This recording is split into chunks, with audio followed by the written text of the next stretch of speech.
Images and videos have long been powerful sources of evidence. But today, advances in artificial intelligence are challenging a basic assumption that what we see is real.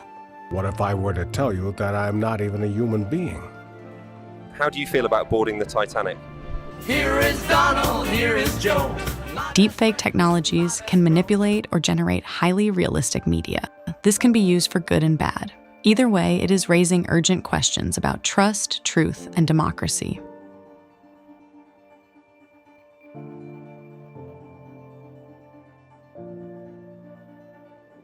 My name is Federica Russo. I'm a professor of philosophy and ethics of technoscience at Utrecht University, and I am the coordinator of Solaris project.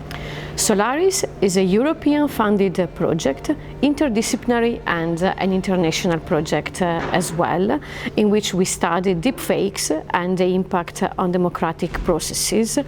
Deepfakes have been around on social media for a while, so likely many of us have been looking at some of those. And some of these were funny. For instance, there was one circulating with Tom Cruise doing a fancy dancing, but some others felt they were worrying. For instance, there was at some point a deep fake of Zelensky saying things that he never said. It's a fake announcement of President Zelensky laying down arms against the Russian forces. Let's take a listen. Глянути правді у вічі не вийшло.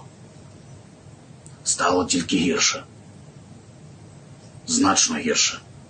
And so the question is, if we cannot make a difference between a true video or a true audio and a false one, what is going to be the effect on democracy, but also the effects on interpersonal trust? So not only the geopolitical stability, but also the everyday life of citizens.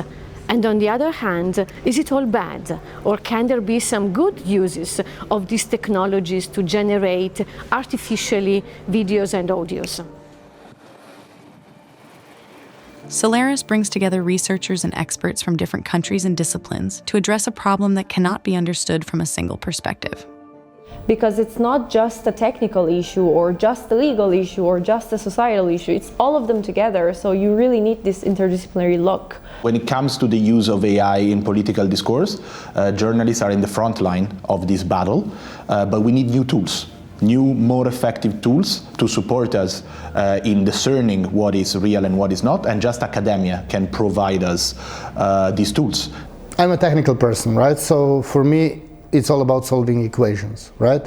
But sometimes solutions that we developed not only are not used, but also might present danger to the society itself. And in this case, of course, this AI, if it's misused, can do a lot of harm as well. So it's very important, yes, for user experience, for feasibility, but also as part of risk assessment and risk mitigation, to have a broader view. To strengthen those policy recommendations and what we want to do about the problem, you need that interdisciplinary focus, because then we come up with much stronger, much more comprehensive outputs and much more comprehensive recommendations for policymakers. Solaris does not offer quick fixes. It provides evidence-based insights that help societies respond thoughtfully and responsibly.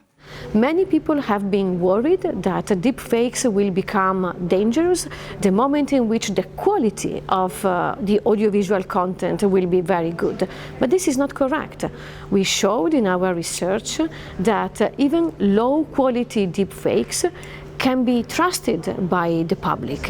And this shows that we need to intervene very early at the level of regulation and also at the level of literacy. So the main questions that I've been asking is what is the law that protects, let's say, people collectively, and what are the shortcomings of those regulations, and then how can we improve those through policy recommendations. Policy recommendations should focus more on immaterial harms, for example, reputational damage or vulnerable victims like women who suffer from deepfake pornography, and so on and so forth. So let's say if a product is faulty, you can get some compensation, or if you're hurt from it physically, you can get some compensation, but not necessarily from those immaterial harms. And we think that this is what mainly policies should be focused on, so to protect people in a proportionate way to the harm that the technologies pose. We need to approach this as a social human problem. It's not a problem of products, it's not a problem of legislation.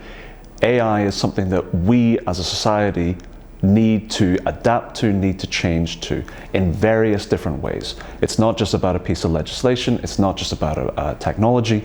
We need to alter our behaviors to tackle that, and in particular, the political impacts of that. It's distorting how we understand truth, so we need to change as a society to address that.